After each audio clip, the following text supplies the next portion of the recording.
I gotta make sure that there's no sound on it.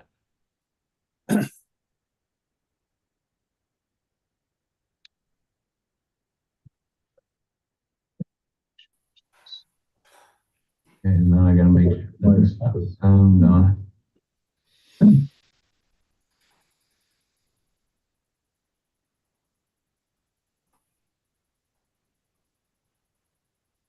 Okay, I think we're live streaming now, so we should be okay to start.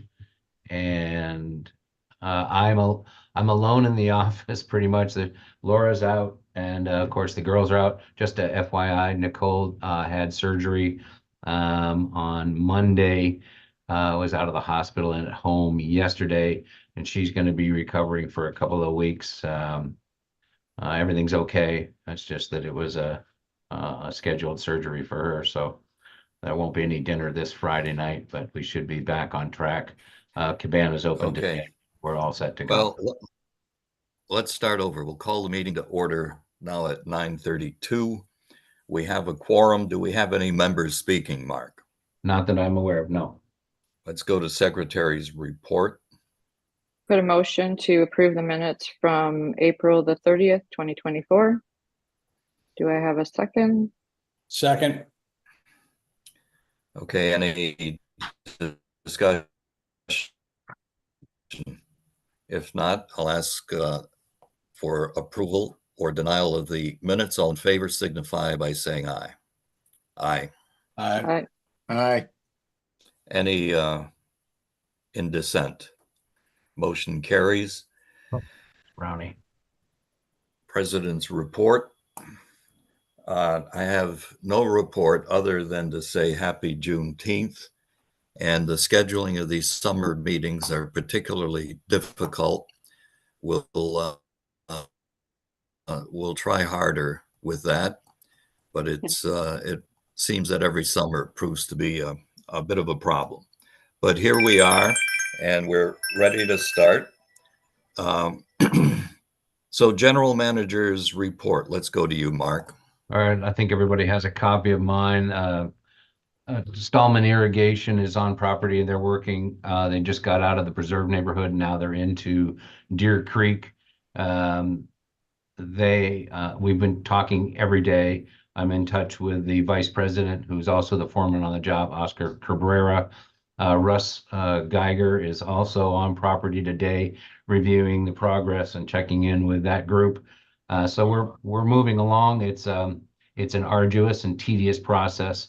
They've encountered, massive tree roots and different irrigation lines that they've had to fix and repair. But being an irrigation company, the lines that they break are immediately repaired, and they're in contact with expert at all times, so that that seems to be going fairly smoothly. And we look forward to them moving forward through Deer Creek. And once they're done with that, they're going to go, I think, south towards Sanctuary Point to get those last homes from Gary Ray down to Call House. And then they'll start going back up and going into Willow Bend. So they're on track and working well. H-2B visa. I went away to a educational conference in Punta Gorda last week, and networked up there and met with several of the other club managers that use H-2Bs. A majority of the clubs in the area are all using H-2Bs, and anywhere from 10 to 12 to 35 people are at these clubs. Housing is in great demand. These clubs are shelling out major dollars to have these people working for them.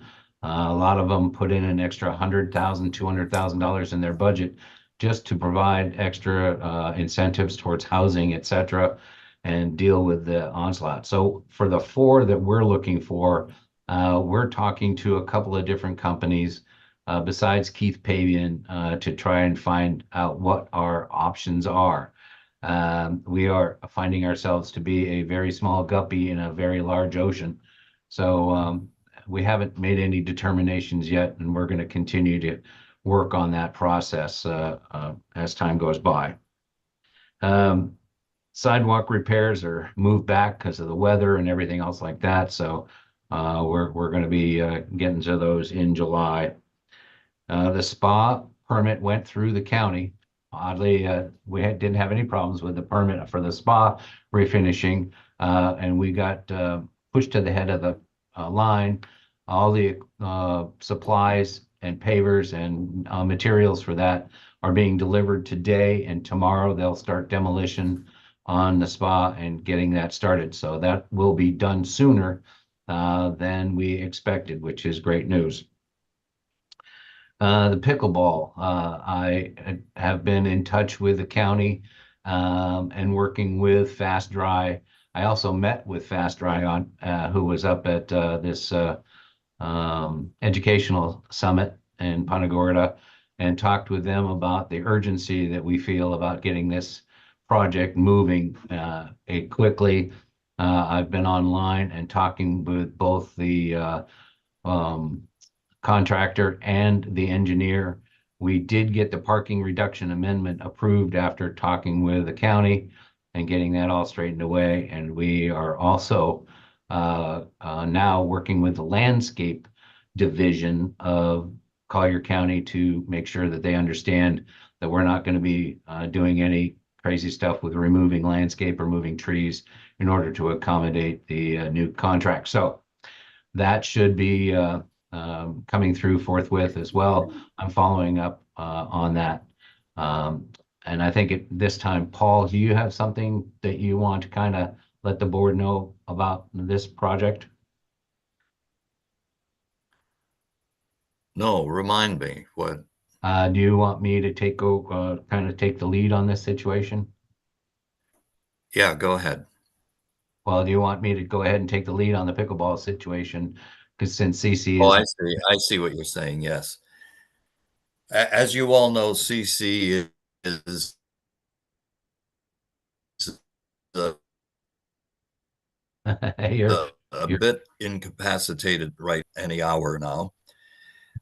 In the interim, I've asked Mark to take over the pickleball project. Heretofore, CC was handling that.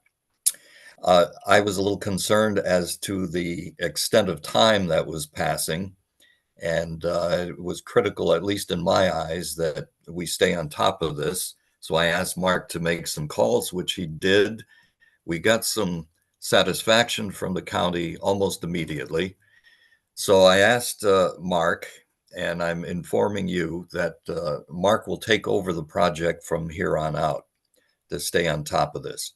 As you heard, we have approval on the parking situation, which took months to rectify, but now it's squared away, and we have one other piece left, and that is an easement question. Is that correct, Mark? landscaping, yes, landscaping easement as it applies to the area outside the fence and next to the sidewalk. So they were just concerned about the area there, whether or not there was going to be any impact on that landscaping easement and those trees there. And I've given them all that information. They've redid the drawings and shown the county that that's not going to be touched. They should be ready to go. We should get something from them in very short order. And once that's done, I think that that's the end of the questions, and we should be getting the permit. So it sounds like we're moving forward now rather quickly. So we expect a confirmation and approval shortly. And Mark, I understand you've been in touch with the contractors, and they're on guard and ready to get cracking. That's correct. Last couple of things is Carlos from Ritzman has finished up the tennis courts on 2 and 3. A couple of things that we've noticed that they did on this court system was they put in new irrigation boxes. If you recall, on some of the other courts, there are round tubes either on the inside of the court like they are on 6 and 7, 8, and or on the outside where the floats are that control the water. what they did for 2 and 3 was put in hydrogrid boxes similar to the ones that are at the bocce court. We're finding out that that seems to be the new and best way to manage the water systems. And we're going to look at asking to what the cost of retrofitting some of the older courts that have the toilet float valves in the tubes, and maybe getting into those hydrogrid boxes so that we can manage the watering process. One of the things that we find that's the most difficult to deal with from time to time is the court's too wet, the court's too dry because of the float systems not being either taken care of properly, or they get sand or grit in them, and then they cease to work well. So then we have issues with dry spots or whatnot. So we're going to look into doing some of that. I've been working with Krister on a daily basis and with the maintenance department as well, overseeing all of that and taking care of those systems. So one last thing that it wasn't on my report, but I think that we should probably just keep it in the back of your minds, and that's we've discussed and talked about the deck expansion, the veranda out there to accommodate, you know, more outside dining experience, but also with Lucy's fitness project team that could create an opportunity for outdoor fitness area as well. So I'm not going to say too much more about that. It's just I'll probably get a little more detailed information for you for the next board meeting. And I would like to know whether or not the board would like to move forward with a better idea on what's going to happen with that area. I think I've given everybody the drawings and the whatnot. I think that the longer we wait, the higher the number is going to go. It seems like everybody is costing more to do their construction. If any of you watch the news, the Edison down at the Fort Myers Golf Club that's downtown, they slated it at $700,000 for repairs, and it's now at 2.5 million. So I just as soon if I can get something done on the veranda deck for $200,000 or less, I'd like to move forward on that before it's $500,000 or less. Anyhow, that's for next month, and I'll get you information on that to discuss, since it's not really on the agenda or in my report. Well, let's on that topic, let's hear from the board next month. I would suggest we propose this as an agenda item for approval at the next board meeting. We've been talking about this for 6 months or so now. We have the money. It's not going to affect any assessment in the community. I think we either need to go with this or not. But at any rate, let's all be prepared for this discussion at the next board meeting. Lucy? Anything else? Couple questions. Thanks. Two things. One, thanks for picking up the project, Mark, and trying to get it back on track. Based on what you've heard to date, or where you were at to date, do we anticipate any delays in the sense that we won't have pickleball courts for the prime season? Not that I understand. My talking with Jeff from Fast Dry was that, you know, my drop dead date was Christmas.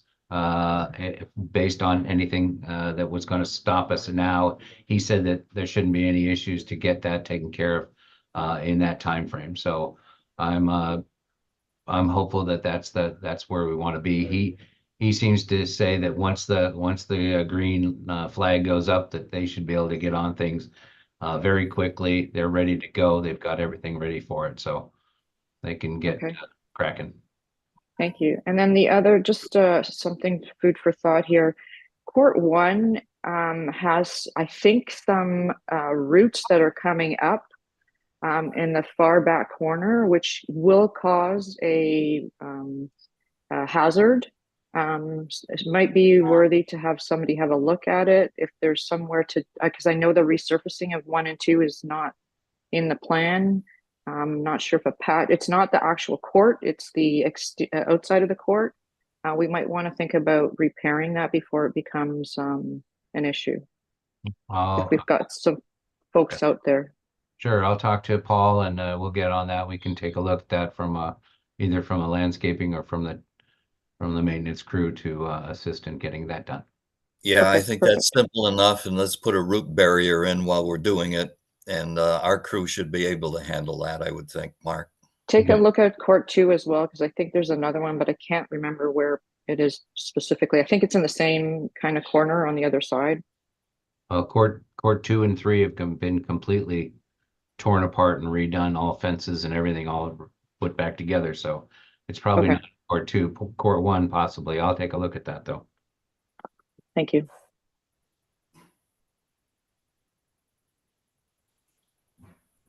Nothing else from me.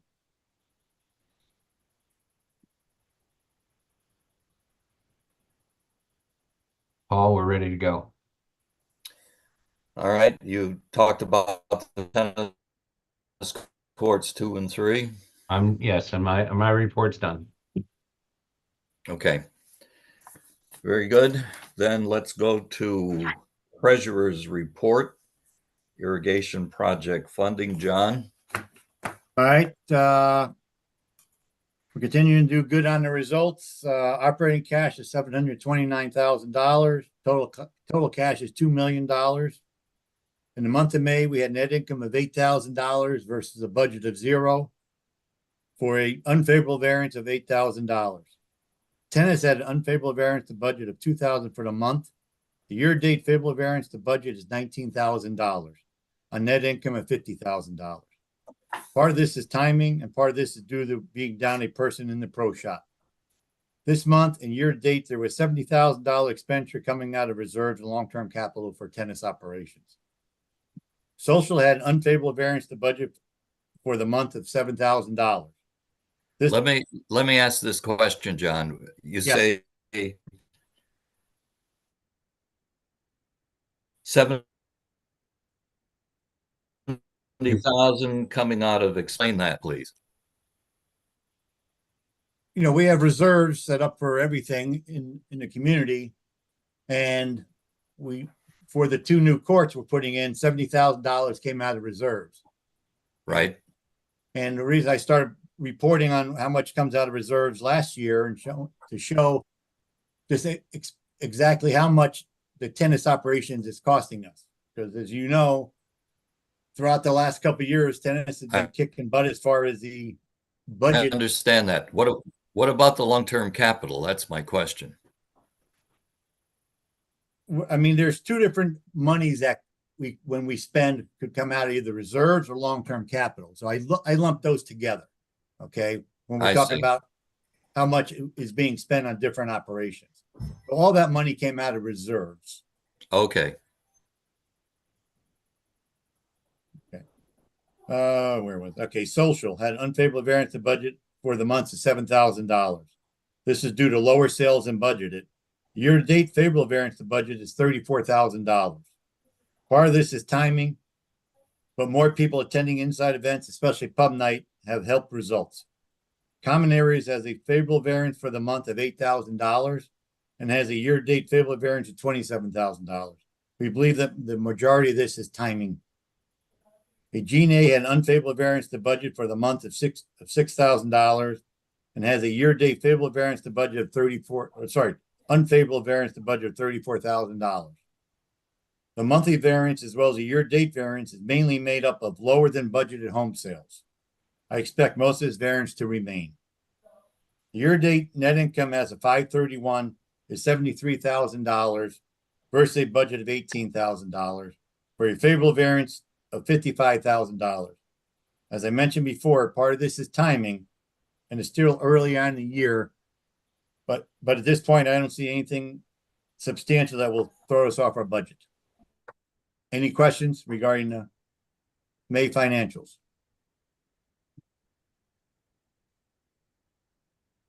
Okay. A couple other things.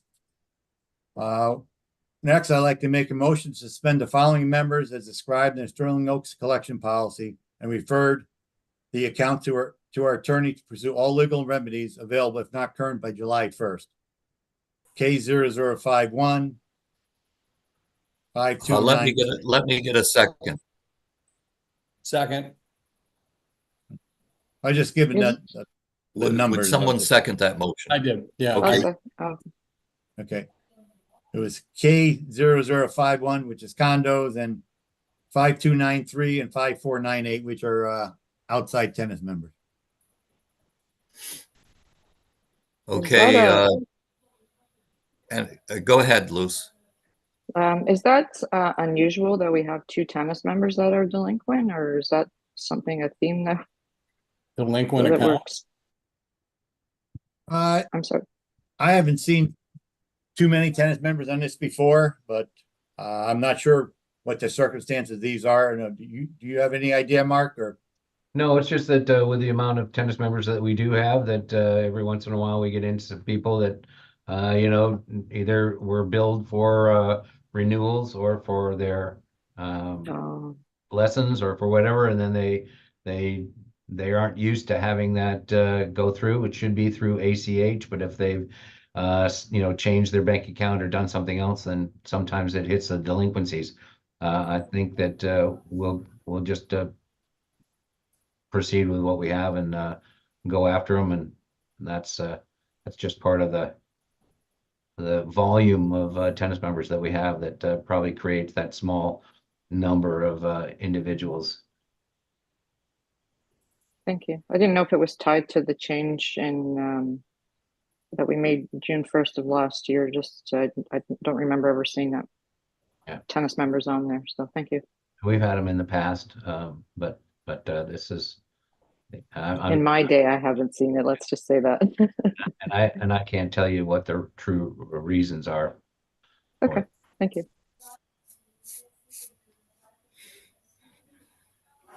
Okay, we have a motion on the table. Any more discussion?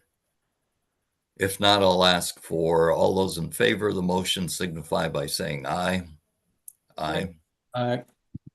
Any opposed? Motion carries unanimously. John, I have a question for you. yes, Do you have an idea of these delinquencies, the trend data on the delinquencies? Are they rising? Are they stable? Are they dropping? What can you tell us? they're staying around the same every month. We usually around 18, 19, $20,000. It's usually made up of 2 or 3 or 4 different households, and most of those get cleared up, but it's right around the same amount, and we're well within our limits as far as being acceptable. Good. I guess that's my question. Yeah. Okay, that's good news. Okay. Anything else, John? Yeah, a couple things. One, I'd like to make another motion. The motion is to borrow from our operating cash and reserves in addition to the line of credit we have established with Cogent Bank. The amount will be based on our cash flow needs and will save the community interest costs. Okay, I'll accept that as a motion. Do I have a second? Sure. I'm second, Paul. Okay. Okay. Okay. All right, I'll elaborate on that a little bit. As everybody knows, we have the line of credit with Cogent Bank. And as everybody also knows, that we are in very, very good cash position. And myself and the finance committee thought it'd be smart and prudent to borrow from ourselves and save a point and a half of interest. And we'd be doing that, with staying within our cash flow needs, which would be determined by myself and Geraldine and Mark and Cezanne. But I'm thinking about $200,000-$300,000. Okay, any discussion? Uh, Go ahead, Lynn. do we know why we need that? We don't need it, but we'd rather borrow from ourselves, save the point and a half. That money goes back into our reserves and or operating position. Okay, I just wondered if there was something specific. Okay. All right, thanks. Any other discussion? If not, all in favor of the motion signify by saying aye. Aye. Aye. Any opposed? I hear no opposition, so the motion carries unanimously. Okay, I guess while I'm Anything still else, John? Okay, I guess while I'm still on here, the new Treasury Committee met for the first time in May 21st. Highlights of the meeting are the annual plan asked by Paul Goodrow for each committee to submit was approved by the committee and subsequently approved by myself and submitted to the board. Okay, the budget timeline was reviewed and a couple of dates were added. I asked that all contracts be reviewed by the Finance Committee, including terms, pricing, timing, etc. Mark is providing them and the Finance Committee has started this task. That is something that is done in the business world and should be done officially here at Sterling Oaks. It's just good due diligence. I've asked the Finance Committee to look into the condo and coach home water and sewer spending, as that is running above budget this year. We need to know why. I would also like to come up with a plan on if, when, and how additional assessments should be made. In the past, there have been swings going both ways on the condo and coach homes, as well as the single-family home landscaping. Irrigation and project financing was discussed. It was decided that the reporting was done for the club renovation by our outside accountant should be done again. The Finance Committee has also agreed that we should borrow from our own operating cash and reserves, like we just talked about. And I'll be working with Gerald and Susan and Mark on what that amount should be. That's the highlights from the Finance Committee. A good report. I like what I hear. Okay. Thanks. Okay, anything else, John? No, I'm done. Okay. Any questions of John? If not, let's go to committee project team reports. Let's go to activities. Okay. Past events. Chef had breakfast and lunch specials along with a cabana menu poolside for Mother's Day. All moms received complimentary Prosecco. Weather was beautiful. Memorial Day barbecue at the pool found reservations were lower than hoped for due to the extreme heat. 30 warm weather lovers braved the heat and enjoyed some barbecue specials and the regular cabana menu. They also enjoyed live music by Larry P. A few walk-ins also joined the party. June, extremely hot weather and lots of rain. Father's Day. All dads received a complimentary beverage of their choice with lunches. Friday dining continued with some entertainment, and the cabana and bar were open Wednesday through Sunday for food and beverage service, and location was based on the weather. Friday curbside dining service continued. Future events: July 4th barbecue, live music with Larry P., and some barbecue specials. Chair yoga in the multi-purpose room is every Tuesday at 1. The fee is $10 per session. The walking group meets every Thursday at the clubhouse at 8:30 a.m. As you know, those two activities are part of the Blue Zone project. The book club will meet June 18th at the clubhouse and Zoom at 1 o'clock. The new book selected was Ordinary Grace by William Kent Kruger. The next book club meetings are July 16th and August 13th at the club and Zoom at 1. The dining room is closed Friday, July 5th and Saturday, July 20th. The dining room and cabana are both closed Wednesday, August 7th. Enjoy the reciprocals, invite friends and family to ours, stay cool, and enjoy the quiet before season arrives. This concludes my report.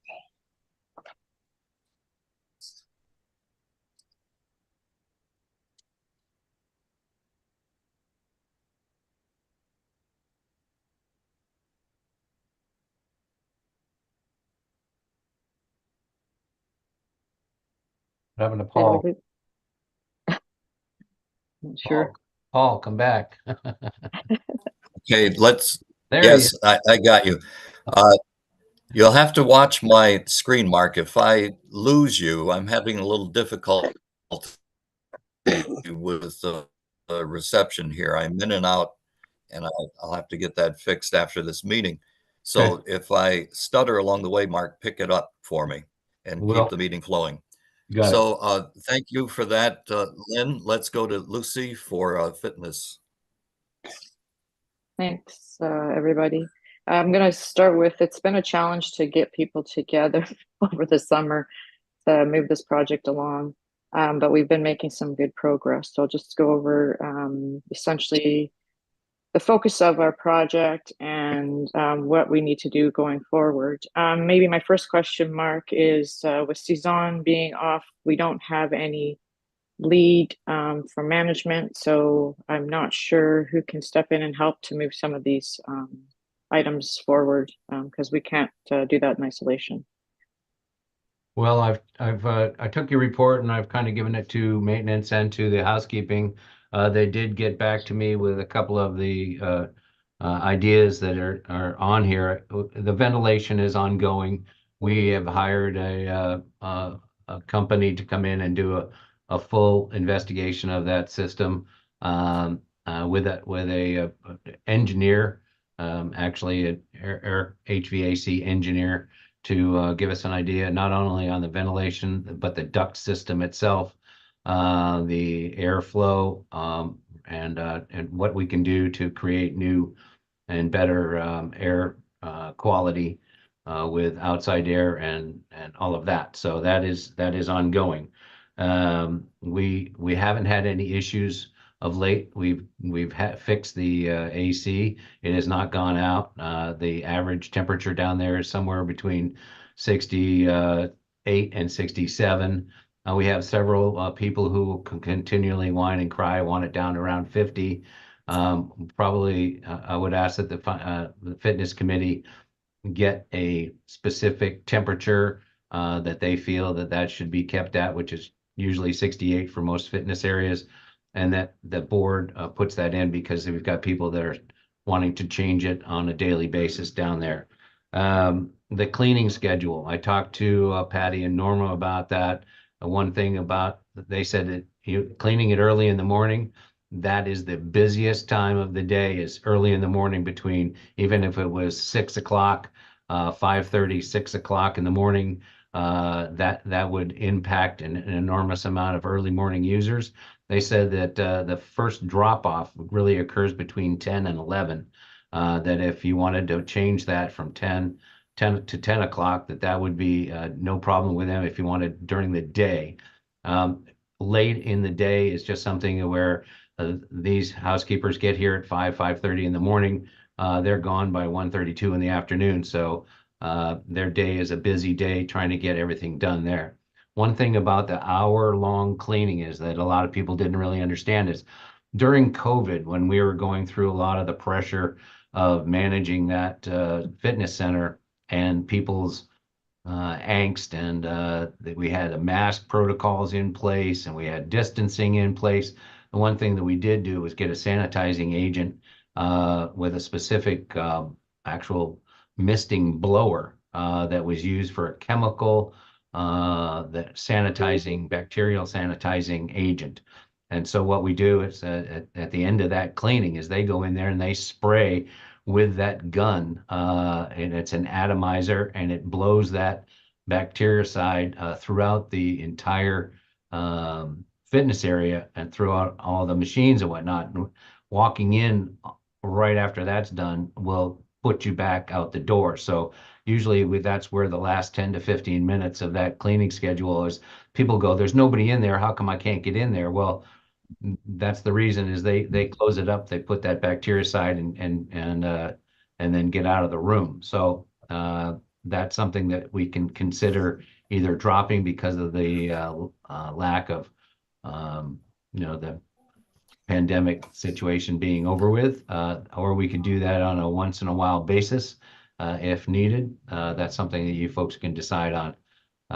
They can cut it down to 45 minutes or so if and leave some of that stuff out if you'd like. So that's just stuff that you can mull over. We looked at doing some of a moving of that of the area. Just have to be cognizant of, if we're going to be moving things into different areas, that everybody understands where they're going, what they're doing. The board probably has to take a nod on that for use of space. So, but we're here to help out in any way we can, and we look forward to improvements. Thanks, Mark. What I was really looking for is I appreciate all the updates, but more about who can I reach out to and who should I expect responses from. So thanks for that. So you kind of stole a little bit of my thunder, but I'm going to go through this. Essentially, the project team took the resident survey and the specific comments and built them into a project plan per se, with the goal to satisfy the needs of the community through the development of the fitness facilities, and amenities. The first piece was the ventilation. The only participation that the project team will have is essentially is to get to a place where we determine what the size of the facility will be if we're going to expand the existing footprint of the fitness facilities. We haven't got to that place right now because we need to determine what is it going to look like. And we'll get into that as I get further down into the report. Mark's touched on the fitness maintenance schedule. Two things there, Mark. One is the ducts in the fitness facility themselves don't seem to be cleaned. So maybe that's something that the folks who use the facilities often say they're very dusty. If we can move that into the fitness cleaning schedule, or if you can just investigate it and get back to me on that one. Secondly, I think in terms of the Let me ask you a question. Yep. Let me ask you a question. How do you know the ducts are not clean? They say they can physically see. I don't know if it's the ducts themselves, but they can physically see, and there's debris coming down when they're using the facilities. I can get pictures or a more distinct description of where they're speaking of, but they can physically see. It's probably the where it actually comes out, and you can see it into the fitness center. Well, I'll leave that up to Mark. I just find Yep. it peculiar that people would even know enough or know that these ducts are Oh. dirty. I don't know what Anyway. they're doing when they're sitting on the bikes. They're looking up at the ceiling. Maybe.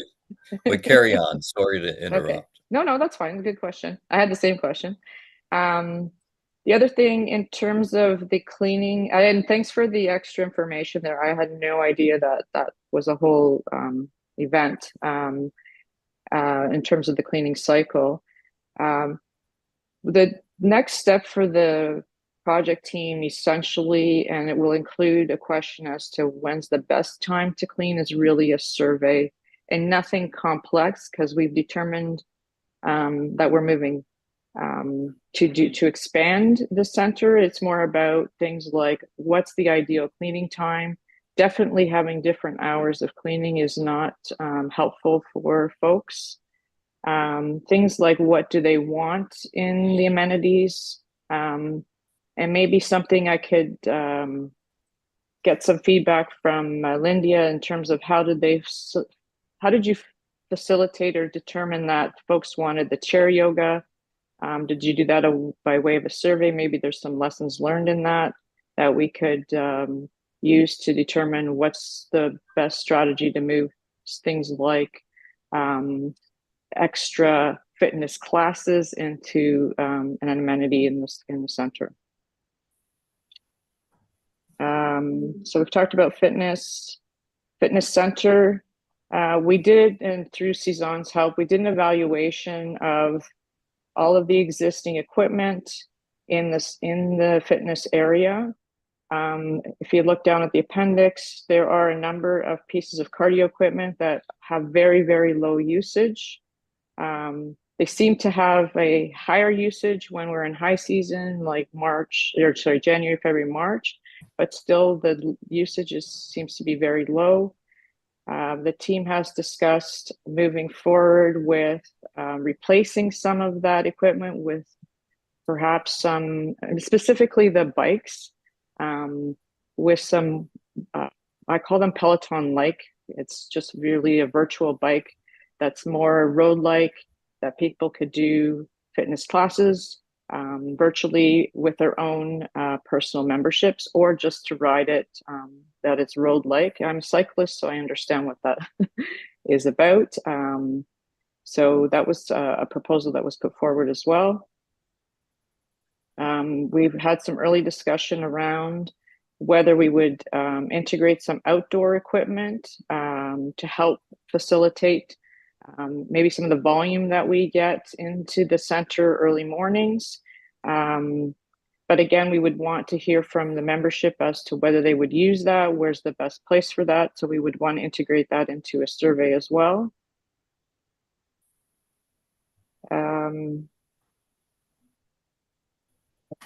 Again, Mark talked a little bit about moving some of the pieces around in the gym to make more space. A couple of things that we threw around was to move the cubbies. It does take a lot of floor space there.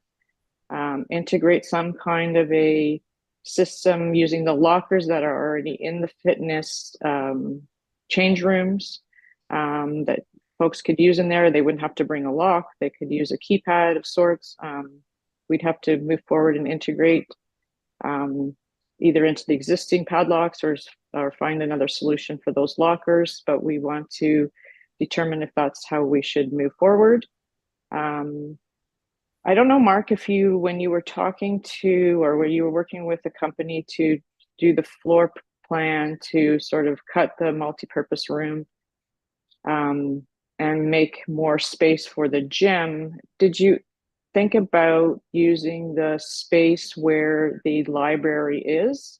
Because there's discussion about moving the library out and moving the doors to close the multi-purpose room. Sort of move the doors around to just close the multi-purpose room and use that floor there to for stretching. Well, a couple of things. One is that the main 12.5-ton air handler for the fitness, for the multi-purpose room and probably part of the locker room assembly is based in that cubby area where the current library is, that all the airflow rolls through that doorway that's there. So to block off that door and it would suck air, you'd have 2 air conditioning systems then pulling air for the fitness area and none for the multi-purpose room. So I think that that's going to have to be, that's an engineering situation that would require quite a bit different. So you can imagine that putting in an air conditioner at one end of your house and then putting in a same air conditioner at the other end of the house and having them both pulling air at the same time, it doesn't, it may not work quite well, because that 12.5-ton really is pulling a lot of air through those above the doors in that cubby area right outside the fitness door. So that would be an engineering situation that'd have to be discussed, and that would require getting a true engineer to take a look at how that could be managed more effectively, because you stifle the airflow from the multi-purpose room where the returns are. Second of all, in the locker rooms and the cubbies, I can only tell you when we first put the lockers in way back when, and they had locks on them, we promptly found that people just locked them and put all their stuff and stashed them in there, and then they were locked. And they used up all the lockers so nobody else could use them, so that they had their own private little locker for themselves. As soon as we decided that, well, if you want a locker for yourself, we're going to charge you $500 a year to have your own special locker so that you can have your own equipment and whatnot. Everybody said, well, I don't want to do that. I want it for free. So that's when we removed the locks so that they would not be, monopolized, because that's exactly what happened, is people just locked them up and kept either their shoes or tennis equipment or workout, or maybe their, listening devices or whatever they wanted to put in there. And that became their locker, and they didn't allow any more use for anybody else to use it. So that's why the lockers currently are only available, to put stuff in and use them for a temporary period of time. Okay, thanks for the background. There's always another, there's 3 sides to a story, so we don't have that background, so I appreciate that. Okay, so then essentially where we got to is the multipurpose room is really, the desire is to expand the use of the multipurpose room to include things like stretching and the classes. We've got a couple ideas that we've rolled around. I know I've had some feedback from a couple of people, but I'll just run through them here. To accommodate that, we were suggesting that we replace the existing tables and chairs with foldable and easily movable furniture. We would move the library somewhere else. We suggested where the printer is in the hallway. We've explored some different modular pieces where you could have a library and have the the printer integrated into that piece of furniture, so it could be multi-purpose in the hall. I know there's been some feedback, but to move the piano, because the feedback that I received through help from Cezanne is that it's only currently used at Christmas, but I understand there's some folks who use it for personal use, so we may have to rethink that one. Enable the membership. Is there a reason that the membership that uses the multi-purpose room can't come through a key access through the outside door and has to flow through the fitness center? I think that causes some of the congestion that comes through there. You know, I've heard stories where people are coming through art classes or coming through the main door with their easels and all the way down the stairs and through the fitness center and into the multi-purpose room. So that was one of the things that was suggested, is access where there would be key entry from the exterior. And then develop a survey of the residents to determine what type of fitness classes they're looking for, what's the desire, is it indoor, outdoor, their willingness to pay for use, and that's the end of that part. And then I just suggested maybe we could have some lessons learned from how we determined that chair yoga there was a need for chair yoga and people have a willingness to pay for that. And who is facilitating that? Is that someone who could also facilitate or give us a lead on who could do fitness classes? And so then the appendix just give you some background as to what's in the center, who uses it, and some samples of equipment. Sorry, the last thing I missed on is in terms of the multi-purpose room, we suggested similar to how we schedule use of the pickleball courts. We have a logging or a system, an online system where the membership could actually just schedule time in the center. That would take the responsibility away from your team, Mark, and anything that's sort of regular would already be scheduled in there, and then people could just do their own scheduling in there. I know there was some feedback as to sometimes folks are moved from the main dining room quickly into the multi-purpose room, so there might be some issues there. We probably need to do a better job of understanding what we use the main dining room for, and if there's a need for Mahjong or carts to move on a given day, that they're given notice ahead of time so that they can schedule that time downstairs. And that's the end of my report. And my question here and what I need from the board, and it's later on in the agenda, is to have a survey of the membership for the sole purpose of this project, so we can determine how we move forward. Okay, any questions? Oh, you've got three. You've got three of you up. You need to get rid of two of you. All right, this will be scary. But I'm having trouble with my computer. I'll try to do it by the phone.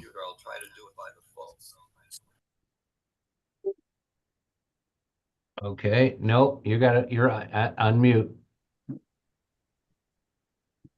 Boy, There you go. you can hear me? Yep, now we're good. Okay.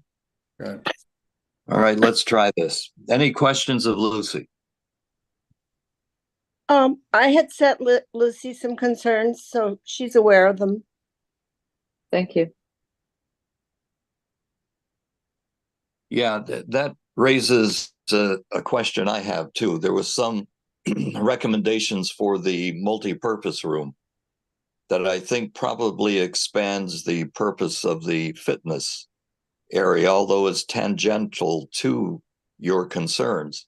But I almost think there should be a separate group talking about the fitness room. And I'm thinking maybe Linda might be the ideal prospect to run a concern or small committee about the fitness room. I'm sorry, the multi-purpose room. Multi-purpose room is, boy, when you need it, you really need it. And it's kind of a sporadic use, but to me, it's almost indispensable. And I think we probably should develop some rationale for the multi-purpose room in terms of its use and its future. How do you all feel about that? Yeah, Paul, I got to tell you. So last year we were down playing cars in the multi-purpose room. Some guy came in from the fitness room, laid on the floor, had fairly short shorts. He was doing leg presses and he was bicycling, and I mean, in the air, he was bicycling himself. And he was doing all these moans and groans and stretches, and the women were like mortified. So when somebody mentions they could come in there and stretch, I have visions of this guy. And I'm thinking, we do not want that. I don't know how we avoid that, but if Lucy has to put in a door, because I don't think we should have to do that. And It I would be also don't scheduled. think Yeah, I know, it would be but you can't scheduled time. Yeah. you can't schedule that multi-purpose room, because all of a sudden they call a meeting up there, and Mark can tell you that. And so we're supposed to go in the bar and play cards, and then all of a sudden they say there's a meeting in the bar, and it could be somebody who just showed up, like people with the chef doing orders for the kitchen. It's they're not planned. So then they send us down there, and we already, of course, on some days there's an art class going on too, but we can live with that. But I just think that it is a multi-purpose room, and you can't really schedule something like that completely. I remember a day not that long ago that there was a condo association meeting going on there, while there was a neighborhood chat session that was going on at the same time in the same room, while the art group was in that area at the same time. So you had 3 scheduled events going on simultaneously. Yeah. So I'm a little concerned about the future of that room and its use. But how do the rest of you? Yeah, this is all great feedback, and a lot of us don't have that background, and that's the purpose of bringing it forward before we move too far ahead of ourselves. And before we get into doing any kind of construction. So I think we need to identify what the purpose is for sure of the multi-purpose. But I also think in conjunction, I do want to go out to the residents and say, you know, maybe we don't even need that for, bottom line is the people who are on the committee use the gym all the time. They don't think we need anything else in there. But there is a demand for fitness. And if we can facilitate the fitness outside, then we don't really need to use the multi-purpose room to do fitness. So I think in parallel with exploring what we need to do with the define what the use of the multi-purpose room is, I would still like to move forward with a survey to the membership to ask them specific questions as to further define what they're looking for in terms of fitness, equipment, etc. Yeah, I'm in favor of that, and I think we will move in that direction. My only concern is it's a little bit like the Fox laying out architectural plans for the hen house. And I think we need to be careful that the fitness committee doesn't render decisions about the multi-purpose room. And, no, we have not. No, I'm just saying it, just as a precaution. I think we need to be aware of that. And I think we have to define the use of the multi-purpose room and kind of plan out its future also. So that's my thinking, but we'll get to the survey a little later in the agenda because I have some thoughts about all of that too. Yeah. I support it, but I could have I some add thoughts one- about it. Could I add one more thing? Sure. Lucy, many, many years ago, we used to have people who volunteered. We went up at night and we had exercise classes twice a week, and they kind of led it, with tapes and things. And then we hired a gentleman, and he was Eric, I think his name was, and he was a trained instructor, and he came and gave us lessons, and we paid. So I think there's a need for that too. I agree with you. I think fitness classes would be wonderful, and maybe on a different strenuous levels, maybe one easy and one hard or something. And I think if we can really support this outdoor veranda, we can get some of that outside there. And we certainly would support activities like that are open to all, like fitness classes and things. So we're not opposed to that at all. It's just during the day when there's meetings and cards and all the games going on, it's very difficult. And that's fair. I appreciate your feedback. I do. Yeah. I don't want to take one step forward and two steps back by, upsetting people who use the multipurpose room. Right. No. Rick, did I hear you had a question? Yeah, I did, Paul. First of all, I just want to give kudos to Lucy and her team. They did a great job in putting a lot of stuff together and everything. And I agree with, I think that we got to look at exactly what is the multi-purpose room used for. And we got to look, okay, how, we got to, every once in a while we go down there with stuff, meetings come up, we have to move people. We should look into that process. So how many times do we have these emergencies, and can we prevent these emergencies? So we want to be able to utilize a multi-purpose room as much as we can. We just don't want to say, oh, we can't use it because we might have somebody go down here, then or there. So I think we really got to look into that portion of it. I think too is that when this campus was built, that we were, that this is an HOA.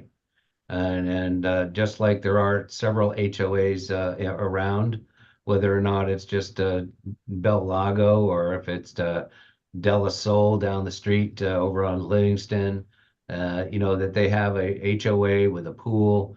They've got a couple of tennis courts. I got this, and they've got a clubhouse with a fitness area in it. Finding out that over time that some of these amenities have either outgrown, people are using them more, so that they're getting used more than they were originally designed for. I think we find that that's the case in our situation here, where we're an HOA, but we're also more of a member use club. There's still a majority of the community. I would have to say there's probably a good 500 out of the 700 and some that are probably still here as an HOA embodiment. So I think that there has to be some real knowledge from the community as a whole as to whether or not, what kind of amenity expansions. I mean, we looked at Tiki Bar and outdoor dining, and of course that went down in flames. We've looked at some other expansions and whatnot, and those just haven't been palatable to the entire community yet either. Expansion of a fitness facility or a fitness center to accommodate the needs of the fitness community is something that should be addressed. I think it's something that needs to be looked at. Then again, are we just that HOA that has a group of people that want to use the fitness center, but a quarter mile up the street we have a fitness gym that's available to the public as if they really want to get down on a day-to-day physical activity for a gym usage in a retail space. So I think that those questions need to be asked of the entire community as to whether or not they're interested in supporting these changes, because the changes are going to probably impact dollars at some point in time. So I encourage the quality surveys that we have been doing, whether or not it's through Jerry, whether or not it's through internal structures. I think we just have to be careful that the entire community is well aware of the questions that are being asked so that they have a it's not slanted towards the answer that everybody wants to, or one group wants to get. And I think Brownie, you've been a proponent of that over time, and I know John Coyle is data driven on that as well, even though he's not here. I think he'd support that situation. So, but I'd like to see more of this information come forth, because in the original survey that was done by Jerry Schoenfeld, you know, that the changes to the fitness center were only represented by 39% as an overall, you know, supportive group, which wasn't a great deal of support from the entire community. But I do feel that the people that utilize the fitness center on an ongoing basis are very adamant about change and want to see those progress, you know, the progress changes. The multi-purpose room, I can only tell you is that what Paul said is true. When we need it, we need it. When we don't, we don't. It's kind of an oddly vacant space, probably primarily, especially this time of year and during season, it's just used by intermittent groups and different at different times. Having a quality calendar and structure for that room would be very important, and I think that that's another good thing we can do so that everybody understands what's going on down there and how to best manage that time and be able to use that space, because it is empty at times, but when it has people in it, it's necessary. So that's my 2 cents. Thanks, Mark. I will say the fitness facility project team is not pushing expansion there, and I made it very clear at the beginning is we are to address the feedback that we received from the residents in the survey. They all use the fitness facility to live there full time, and the rest of them are seasonal, and they're all different age groups. So I think we have a good team that represents different genders, different age, different living in terms of how often they live in Sterling Oaks. They're really just trying to satisfy what's been asked for. And really the expansion just helps to allow for fitness classes and maybe some more room for stretching. But if we move some of the other things around, maybe the stretching gets accommodated. And if we move the traffic out of the fitness center and have them come in through another door, then that, you know, opens up that space there. So Okay, cool. Thank you. Just quickly on the door, I'll check with TEM on the access control of that outside door. I know that it's a fire door. So I'm not quite sure how the controls have to be managed on that as far as an exit, because it's also an exit for the fitness center. That had to have it, you know, one, you can go through the locker rooms, two, you can go through the other room. So we just have to make sure that how that's managed from a fire standpoint, according to code, and how to do that. That's where my idea of the veranda and having those doors underneath the veranda to get in and out of the multipurpose room would supply all that. And maybe in the end it all ties together. So thank you for that. Yes, and I'll pick up on Molly's comment that I think the committee and you have done a nice job on this, and we've raised some issues and concerns that I think we can all meet, and I think harmoniously put it together. So for that, all of that's good. I think we do need to do something about multi-purpose. Maybe it's a schedule, maybe it's a variety of other things. But how about if I ask Lindia and Mark to put some recommendations together for the next meeting, and we'll move multi-purpose as an item at the next meeting, and we can talk a little bit more about that, so as we don't just drop it. How does that sound to everyone? Good. I'm glad we're all in affirmative over this. So let's do that. And any other questions of Lucy? Brown, you got to mute. One comment. What I heard from everybody, this cleaning schedule, no one likes it at different time. We can't do it early, we can't do it late. I heard that someone said that the least use time is from 10 to 11. Why can't we just change the cleaning time to 10 to 11 today? I mean, it seems this has been floating around for months. We do something. My housekeeping. And crew, as do you far have as that? doing away with the bacteria for 15 minutes, I think particularly after we went through with COVID and considering the possibility of transmitting things when people are in the fitness room and that thing, I think the 15 minutes is well worth to do the bacteria thing. I don't think 15 minutes should make much difference. But so I guess I'd make a motion. We change the cleaning time to 10 or 11 in the morning, same thing every day. I don't see what we're going to get any more information to know what to do. What do you think, Liz? My concern let is me get a we second just changed. first. Oh, Hold sorry. on. Go ahead. Let's get a second on that motion. So before we proceed and have discussion, I need a second. Second. Okay, Rick seconds it. Now let's go into discussion. Thanks. My only concern is, well, it seems simple, is we just changed the hours. And it would seem that we're a little bit rogue or Mickey Mouse if we just change them again. If we're making holistic changes, I think doing it in a more regimented or succinct way is better. If we're going to ask the residents some questions, I suggest we just put that in there. Right now, I don't think it's harmful to leave it the way it is because, most of the folks, the volume of folks there are less than they are during season. I think we would need to move forward sooner than later, but I would prefer to leave it in the form of a survey. Okay, I had heard that no one likes the different time. I guess I was looking for mainly to change it to the same time every day.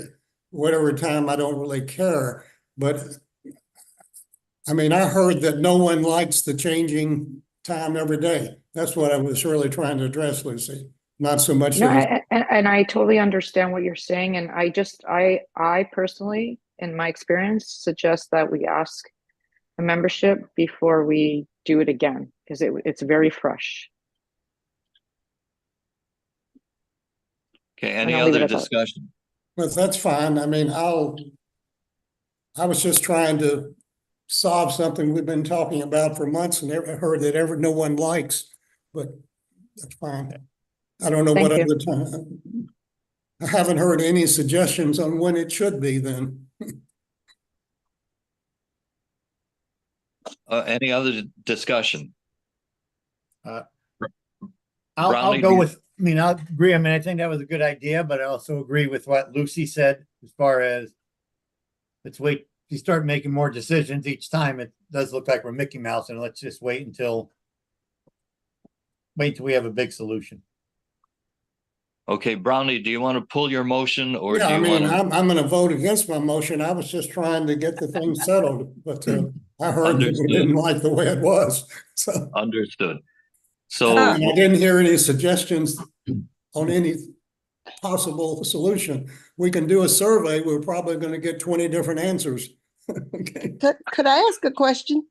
go ahead. Before COVID, did we always clean for an hour? Think so. I don't ever remember them cleaning prior during the day, closing down the fitness for a whole hour. And I used to go to the fitness when I was younger. And I do not remember them ever doing that. Mark, do you know? All I know is that probably for the past 5 years that they've been cleaning it, and it got enhanced during the COVID lockdowns. That was 4 years ago. So I know that prior to that, they probably maybe they were doing it for, two times a week, 3 times a week. Yeah, it was never, But I don't even remember it. I remember they would clean it, after, before, but I never remember them shutting it down. And I've been That's on the the issue. activities committee a long time. well, But anyway, That's the I know That's that the I know issue, that- is that the Yeah. doors are locked. So if we don't lock the doors and they're finished in 45 minutes, people want to be able to go in there. That's and But we now they don't- lock the doors. They're on a Well, it's scheduled not, lock or and something. we don't lock the doors. The doors are locked because the TEM access control system has magnetic locks on it. We don't physically unlock and unlock that door. It is a timed magnet situation. Right. So that we have, because that's what was in the controls. We can remove those controls Right.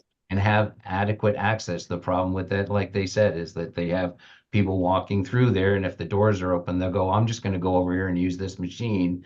And of course, then they're either doing something, or they got the vacuum going, or they're going to spray their biocide through there. And of course, that's where, if you're, it's, I can only tell you that either gonna you're gonna be able to clean. It's kind of like your house. If you're gonna have the housekeeper come in and clean your house, you're gonna get out for a while, go to a different room, but you're not, or you're gonna be standing there while they're trying to clean it, but you can't use the bathroom while they're cleaning the bathroom, just because the door's open. So I think that we have to understand that there has to be some availability to them to manage their operation, to keep it clean, because one of the biggest problems that we had was that and one of the biggest complaints that we had was that the fitness center is not being cleaned on a regular basis. The usage is much higher than it was in years past, and we need to make sure that we've got adequate protocols in place to take care of that. So that's why we have introduced these new cleanings. You got to understand too that Lucy, this is your fitness project team comes on the heels of the fitness committee that was installed in 2019 as well.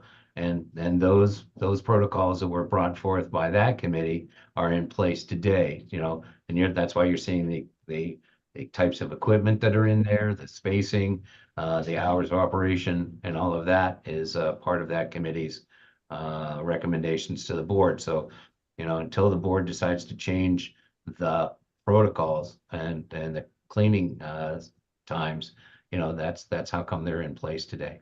Okay, I withdraw my motion and let the committee come back later on. Okay, Okay, but it's good. something we need to decide. I mean, we've been talking about Paul? it. Paul, right. Yes.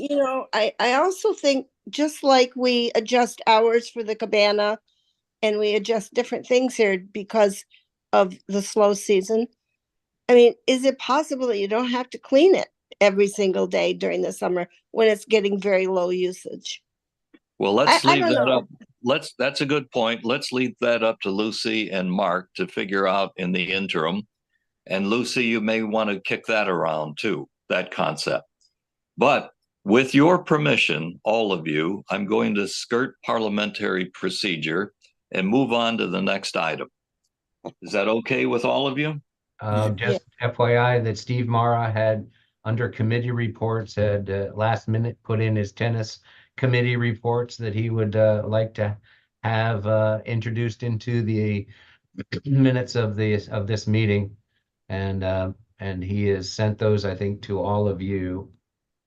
No, he sent them to me and Cezanne and to Paul, but he has asked that he apologizes for not having them sooner, but he would like to read them at the board meeting. But there is no items on his in his dissertation that require any board action. Okay, fine. The only Are you there? question is, I didn't get that report. You said you emailed it to everybody? No, he just only looked at my emailed it to email. us. I'll forward it to the rest of you right now. So Steve, are you with us? Yeah, I'm here. I just wanted to, I'll just highlight. I won't read them. You'll get copies of them from Mark. But You'll at our first meeting, all have them now. we talked about our annual plan, and that's in final draft. You should all be getting that soon. We're talking about doing a survey of all of their members to get some feedback. Paul gave us an update on infrastructure projects. They're talking about doing an advertising brochure to attract more members. And there were some concerns about Chelsea that were addressed. In all, it's a very productive committee and everything seems to be going well. Second meeting, which was June 10th, Jim Moxley gave a presentation about the Sterling Oaks tennis financials. And that was quite extensive and led to a lot of discussion. The second part of the meeting was again infrastructure. Paul talked about courts 2 and 3, some repair to fencing, some new clocks, some new windbreakers, some new canopies. And then we spent a lot of time talking about the survey questions and how many we should have and what they should entail. Again, no motions, but things are going well, things are proceeding well, and Mark will send you the detailed description of those 2 meeting minutes. And again, I apologize for the lateness, but I had just gotten them. Yeah, you'll all have them, you have them now. Thank you. Okay, Well any done. Can I ask, questions? is there a written report on that, Steve, that you're gonna send us? Mark just Just sent it looked to at you. my email, I don't have it. I just Mark, sent it to just the send it. entire board. Well, must be something wrong, I just checked again. Anybody else get it? Okay, I've got it now, okay. No? All right, Paul. Okay, any questions of Steve regarding the tennis committee report? Okay, you can obviously contact him if you have questions. At this stage, let's move along to old business, of which we have none, and new business. We have the committee annual plans. We've received activities, architectural standards, communications, compliance, finance, and pickleball. I think you've all had a chance to review them. I find them very succinct and to the point and reflecting our strategic plan. And let's keep in mind, the strategic plan now is going into its 3rd year. So it's good to keep that plan as a living document, and we reflect that through these annual plans. So I would like, since you've all had an opportunity to review them, I would like to approve these plans by the board. And rather than take each one individually, I think we should take all 6 at the same time. Do you have any problem with that? Let me hear it now. Good idea. If you could, in my, since I'm taking the minutes, dealing with it, Cezanne, by the way, walked by. She's she came in on her way to the doctor's office, so I got to wave a hi and she gave me the thumbs up. If Lindia, you could approve these and Lucy second them, I can just get the minutes all right, because I've kind of filled in some of the blanks already. So if that would be. Okay, I make a motion to approve the plans for the year for the committees. Okay, how about if we approve the 2024-25 annual plan as submitted for these committees? Correct. Is that correct? Okay, Lucy? On the agenda for June 19th, as it appears on the agenda, June 19th. All right, I will do that. Because we have at least one other to come in. Right. I'll second that. All right. Okay, any discussion? Nope. I'll reiterate my thoughts that I'm glad we have these together. I've reviewed them in detail and they seem spot on in terms of the strategic plan and where we're going. So the board should not be surprised with any activities that come up from these various committees. So thank you for that. Let's carry on. If there are no questions, I'll ask for approval of these annual plans. All in favor? Aye. Aye. Any opposed? Motion carries. Great. Now, let's go to the survey issue.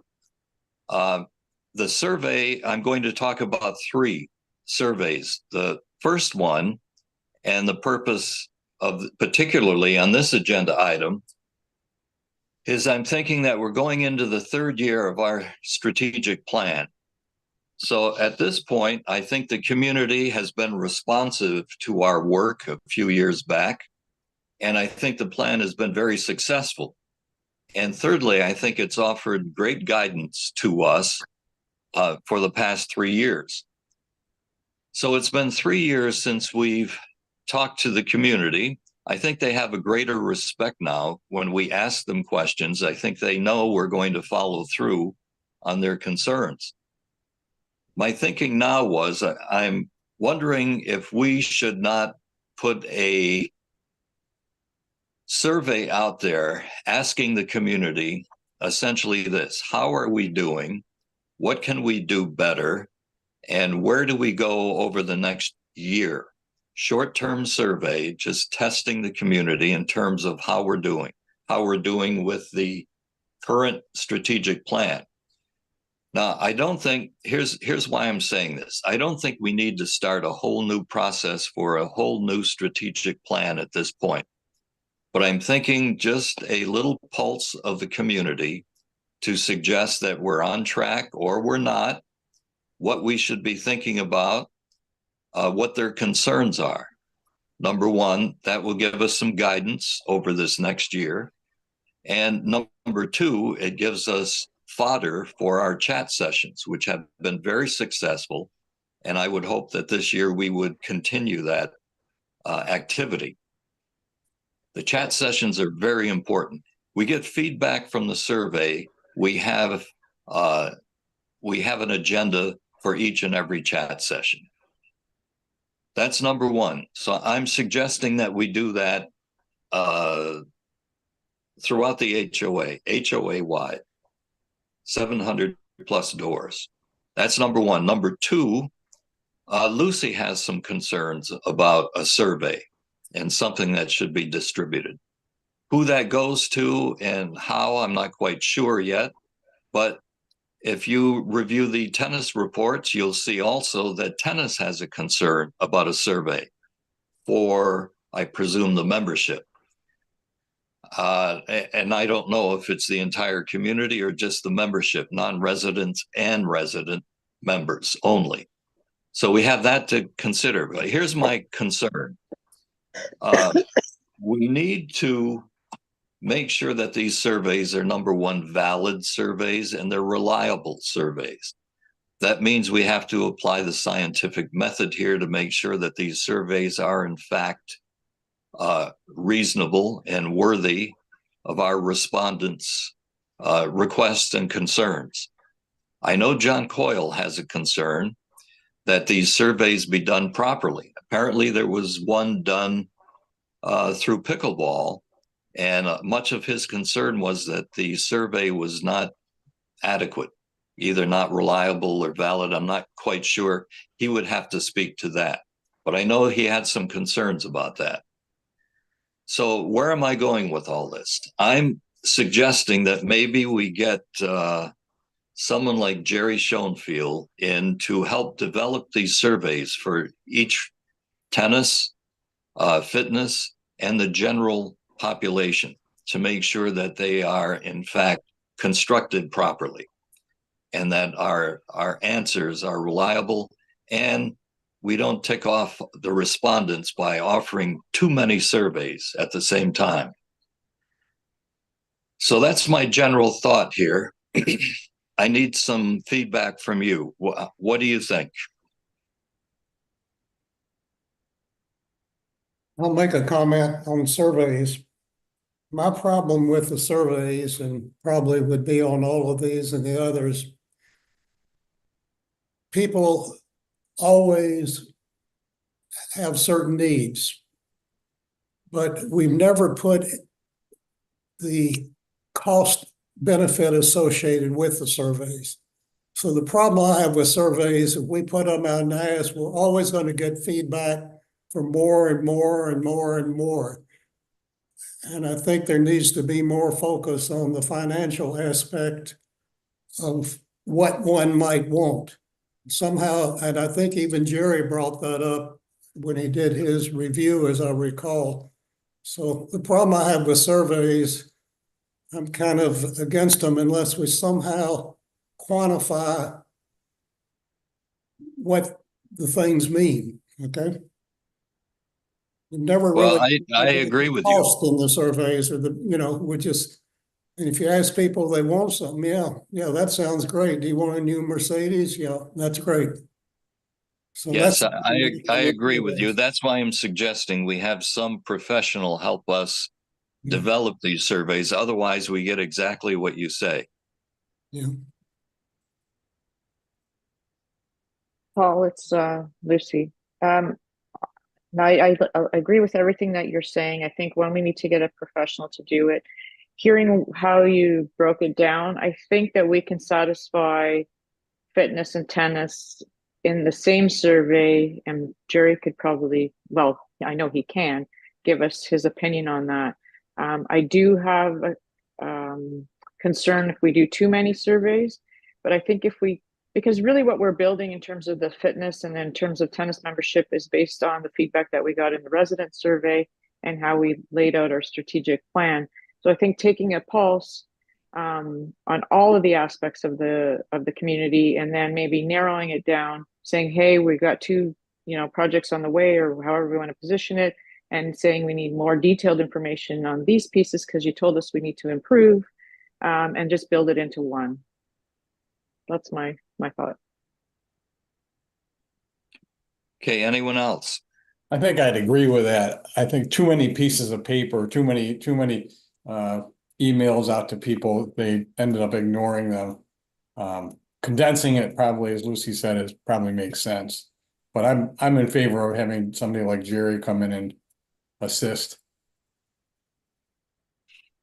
Yeah. Who else? I would make sure you include, too bad he's not on this call, Coyle, because this is definitely in his wheelhouse, and he's very good and did a lot of it back in his day as administrator and all the other stuff. So I would definitely make sure he's included in this.